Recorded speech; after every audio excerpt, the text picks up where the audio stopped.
Hello students, I hope you all are fine and doing good in your studies. I am your IT teacher Mrs. Preeti Malik. Welcome you to my class. We have completed our first unit from employability skill and our first unit was communication skills. First unit के अंदर हमने सीखा कि communication क्या होता है, what is verbal, non verbal and visual communication. We have also learnt about the different communication style, pronunciation basics, open-ended and close-ended questions, how to introduce yourself. Communication के बारे में सब कुछ बेसिक टर्म्स जितनी भी होती हैं वो हम फर्स्ट यूनिट के अंदर कर चुके हैं. आई होप फर्स्ट यूनिट आपको अच्छे से समझ आ गई होगी और किसी का कोई डाउट नहीं होगा. फिर भी अगर किसी का कोई डाउट है फर्स्ट यूनिट में से तो वो मेरे से पूछ सकते हैं. आज हम शुरू करने जा रहे हैं हमारी second unit, that is self management skills.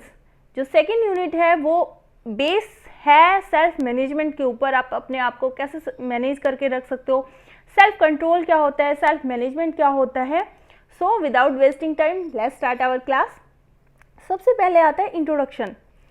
Self management which is also referred to as self control और self regulation is the ability to regulate one's emotions, thoughts and behaviour effectively in different situations. Self management जिसे कि self control या फिर self regulation भी कहा जाता है, ये एक ऐसी एबिलिटी है जिससे कोई भी पर्सन अपने इमोशंस को, अपने थॉट्स को, अपने बिहेवियर को अलग अलग सिचुएशन के अंदर कंट्रोल करके रख सकता है, मैनेज करके रख सकता है. इसका मतलब होता है, सेल्फ मैनेजमेंट का मतलब होता है कि कोई पर्सन अपने आप को मोटिवेट कर सकता है, जो उनके वर्किंग इन्वायरमेंट है, जो उनके पर्सनल गोल्स हैं या फिर एकेडमिक गोल्स हैं, उनको अचीव कर सकते हैं. Students with strong self-management skills are able to do different activities effectively, including managing their timelines, focusing on their tasks, cooperating with others in school and at home, and perform better in their studies. अगर कोई student ऐसा है जिसका self management skill बहुत अच्छी है तो वो अलग अलग एक्टिविटीज़ को बहुत ईजिली इफेक्टिवली कर सकते हैं. वो अपने टाइम को अपने काम के अकॉर्डिंग मैनेज कर सकते हैं. वो अपने टास्क के ऊपर फोकस कर सकते हैं अच्छे से. वो दूसरों के साथ कोऑपरेट करके चलते हैं, स्कूल में भी और घर पे भी, और अपनी स्टडीज़ में भी बहुत अच्छा परफॉर्म करते हैं. It helps in future studies, work and life. अगर कोई स्टूडेंट है जिसकी सेल्फ मैनेजमेंट स्किल बहुत अच्छी है तो ये उन्हें फ्यूचर में भी हेल्प करेगी, उनकी फ्यूचर स्टडीज़ के अंदर हेल्प करेगी, जहाँ पे वो काम करेंगे इन फ्यूचर वहाँ पे इनकी हेल्प करेगी और उनकी लाइफ में भी बहुत हेल्प करेगी. अगर कोई स्टूडेंट ऐसा है कि जिसका खुद पे कंट्रोल नहीं है, बहुत जल्दी इमोशन उसके आ जाते हैं, इमोशनल हो जाता है. ऑन द अदर हैंड एक ऐसा स्टूडेंट है जिसका सेल्फ मैनेजमेंट बहुत अच्छा है, तो वो सभी कामों को अच्छे से मैनेज कर पाएगा, बजाय कि उस पर्सन के, उस स्टूडेंट के जो अपने आप को, जिसका अपने आप पे कंट्रोल नहीं है, जो अपने इमोशंस को, अपने थॉट्स को कंट्रोल नहीं कर सकता. इसलिए अगर एक स्टूडेंट ऐसा है जिसकी सेल्फ मैनेजमेंट स्किल बहुत अच्छी है, वो हर एक एक्टिविटीज़ में परफॉर्म भी कर पाएगा बेटर वे में और उन्हें अच्छे से परफॉर्म भी कर पाएगा. उसके बाद नेक्स्ट आता है introduction to self management. After writing an exam, have you ever felt that you should have studied मोर?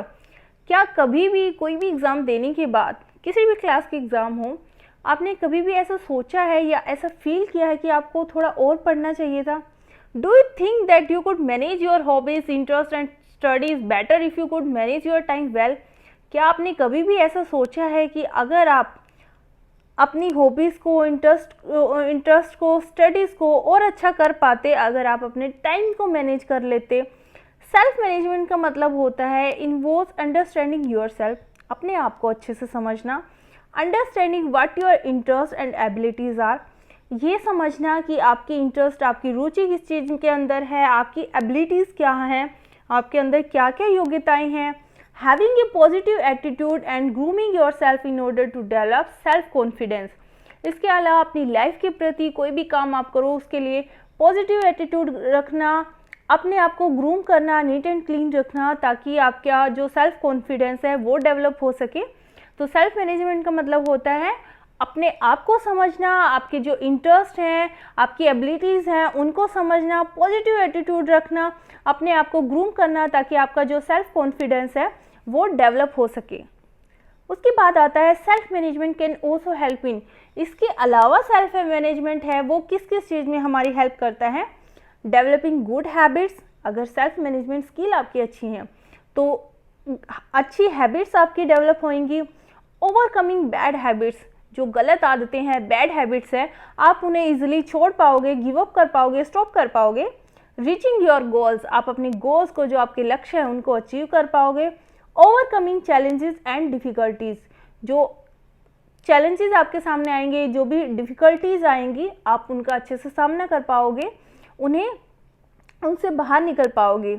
जैसे लेफ्ट साइड में पिक्चर भी दी गई है, वो एम आई, जैसे स्पिरिट है, माइंड है, बॉडी है, इमोशंस है, इन सभी के ऊपर अगर हमारा कंट्रोल है, जैसे आई एम इन कंट्रोल, तो आप अपने आप को कह सकते हो I am organise, I can heal myself. उसके बाद नेक्स्ट आता है being able to manage yourself helps you to avoid stress and provides opportunities to get involve in fun activities. अगर आप अपने आप को अच्छे से मैनेज कर पाते हो तो ये आपकी हेल्प करेगा, जो भी स्ट्रेस है आप उनको अवॉइड कर पाओगे, जो भी अवसर आपके सामने आएंगे, अपॉर्चुनिटीज़ आएंगी कोई भी काम करने के लिए, कोई भी एक्टिविटीज़ करने के लिए, आप उनमें अच्छा परफॉर्म कर पाओगे। उसके बाद आता है सेल्फ मैनेजमेंट स्किल के अंदर क्या क्या चीज़ें आती हैं। सेल्फ मैनेजमेंट आप अपना कैसे कर सकते हो, कौन कौन सी स्किल आपके अंदर होनी चाहिए। सेल्फ मैनेजमेंट के अंदर सबसे पहले आता है सेल्फ अवेयरनेस। सेल्फ अवेयरनेस का मतलब है आपको अपने बारे में पता होना चाहिए। Knowing yourself as an individual, your values, your likes, dislikes, strength and weakness। जैसे सेल्फ अवेयरनेस का मतलब है आपको अपने बारे में सब कुछ पता होना चाहिए कि आपकी वैल्यूज़ क्या हैं, आप क्या चीज़ें पसंद करते हो, क्या आपकी लाइक्स हैं, डिसलाइक्स हैं, आपकी स्ट्रेंथ क्या है और आपकी वीकनेस क्या है, जिन चीज़ों में आप वीक हो। उसके बाद नेक्स्ट आता है सेल्फ कंट्रोल। सेल्फ कंट्रोल का मतलब क्या होता है, ability to control your behaviour, discipline etcetera. जैसे सेल्फ कंट्रोल का मतलब होता है अपने आप पे पूरा कंट्रोल आपका होना चाहिए, आपके बिहेवियर पे आपका कंट्रोल होना चाहिए, डिसिप्लिन पे आपका कंट्रोल होना चाहिए। जैसे कुछ पर्सन होते हैं बहुत जल्दी एंग्री हो जाते हैं, उन्हें बहुत जल्दी गुस्सा आ जाता है और वो उस टाइम पे कुछ कर भी देते हैं, गुस्से में कुछ बोल देते हैं, इसका मतलब है उनका सेल्फ कंट्रोल स्किल उनके अंदर है ही नहीं। ऑन द अदर हैंड कोई ऐसा पर्सन है जो गुस्से में भी पोलाइट वे में आंसर करता है या फिर अपने गुस्से को मैनेज कर सकता है, कंट्रोल कर सकता है, इसका मतलब उसका सेल्फ मैनेजमेंट स्किल उसकी बहुत अच्छी है। उसके बाद नेक्स्ट आता है सेल्फ कॉन्फिडेंस। सेल्फ कॉन्फिडेंस का मतलब होता है बिलीव इन योर सेल्फ, अपने आप पे विश्वास रखना। Believing in yourself that you can do any task that is given to you and not scared of taking risk. Self confidence का मतलब होता है अपने आप पे विश्वास रखना कि आप कोई भी काम आपके सामने आए वो ईजिली कर सकते हो, बिना घबराए आप रिस्क ले सकते हो। उसके बाद नेक्स्ट आता है प्रॉब्लम सोल्विंग, आप प्रॉब्लम को अच्छे से सोल्व कर सकते हो। Understanding a problem and finding A solution using step by step method. Problem solving का मतलब होता है कोई भी प्रॉब्लम है उसे अच्छे से समझना और उसका सॉल्यूशन निकालना, स्टेप बाय स्टेप मेथड्स का यूज़ करके सॉल्यूशन तक पहुंचना। उसके बाद नेक्स्ट स्किल जो आती है सेल्फ मैनेजमेंट के अंदर वो है सेल्फ मोटिवेशन, अपने आप को मोटिवेट करना। डू व्हाट यू लव, जो भी आप करते हो उससे प्यार करो, उसे आप पसंद करो। Doing task on your own without any external motivation, जो भी आप करो अपने बेसिस पे करो, बाहर की मोटिवेशन की बजाय। नेक्स्ट आता है hygiene and grooming, personal hygiene and grooming. Keeping your self one self clean, healthy and smart. इसका मतलब होता है अपने आप को साफ सुथरा, हेल्दी और स्मार्ट रखना। नेक्स्ट है आता है पॉजिटिव थिंकिंग। पॉजिटिव थिंकिंग है लाइफ के प्रति, किसी भी काम के प्रति पॉजिटिव एटीट्यूड रखना। जैसे यस आई कैन, हाँ मैं ये कर सकता हूँ। जैसे कुछ पर्सन होते हैं अगर उनको कोई काम दिया जाए, कुछ स्टूडेंट होते हैं कोई काम दे दिया या इंग्लिश मीडियम क्लासेस है, वो पहले से ही बोल देते हैं मैं तो ये कर ही नहीं सकता। इसका मतलब उनका जो एटीट्यूड है वो नेगेटिव है, वो ट्राई ही नहीं करना चाहते, वो स्केर्ड हैं, वो ट्राई करने से ही डरते हैं।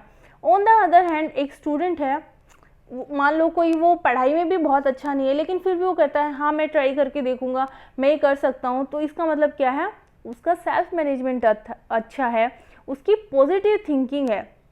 तो पॉजिटिव थिंकिंग का मतलब क्या हुआ, एक्सप्रेसिंग सर्टेनली और affirmation even in tough situations. अगर कोई मुश्किल सिचुएशन आ जाती है आपके सामने तो भी अपने आप को पॉजिटिव रखना, पॉजिटिव एटीट्यूड रखना। लास्ट आता है टीम वर्क। टीम वर्क का क्या मतलब होता है? मिलके काम करना, कोई भी working together with people to accomplish shared goals. अगर मान लो आपका एक ग्रुप है, उनको इकट्ठा एक काम दिया जाता है, तो टीम वर्क करना, सबके साथ मिलके काम करना, ताकि आपको जो टास्क मिला है, जो गोल्स हैं आपके, वो आप अचीव कर सको। उसके बाद नेक्स्ट आता है टाइम मैनेजमेंट। टाइम मैनेजमेंट का मतलब होता है achieving task on time and according the plan. जैसे टाइम मैनेजमेंट है, ये सबसे मोस्ट प्रीसियस रिसोर्स है। अगर किसी ने टाइम को मैनेज कर लिया, फिर वो लाइफ में कुछ भी कर सकता है, कुछ भी अचीव कर सकता है। टाइम मैनेजमेंट का मतलब होता है जो भी काम आपको दिया जाता है वो आप टाइम पे पूरा करो, आपके प्लान के अकॉर्डिंग पूरा करो। नेक्स्ट आता है last one is goal setting.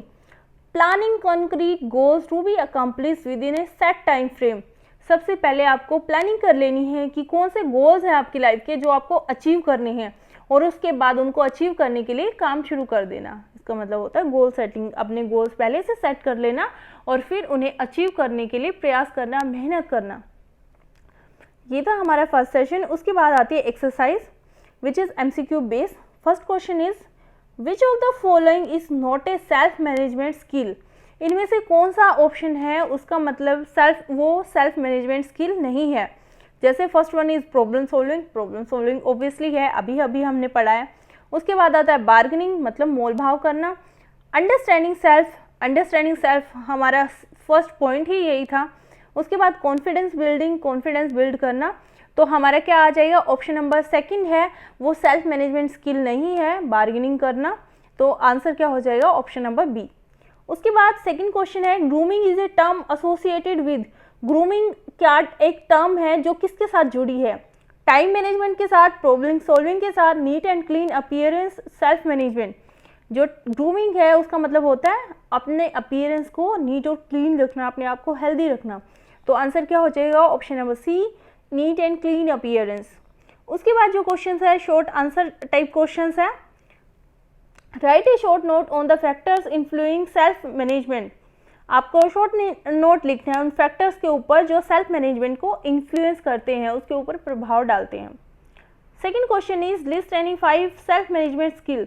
कोई भी 5 सेल्फ मैनेजमेंट स्किल के बारे में आपको लिखना है जो अभी हमने पढ़ी है। Draw an outline of your right hand and label each finger with different factor that influence you in managing your self. जैसे एक आउटलाइन के थ्रू आपको बताना है, मान लो राइट हैंड है आपका, राइट हैंड के अंदर 5 फिंगर हैं आपकी, तो 5 फिंगर से आप कौन कौन से फैक्टर्स ले सकते हो जो आपकी हेल्प करेंगे, इन्फ्लुएंस करेंगे आपको मैनेज करने में, मैनेजमेंट करने में अपने आप को, तो वो आपको लिखने हैं। उसके बाद ये हमारे क्वेश्चन एक्सरसाइज इतनी है। आज के सेशन से हमने क्या सीखा है?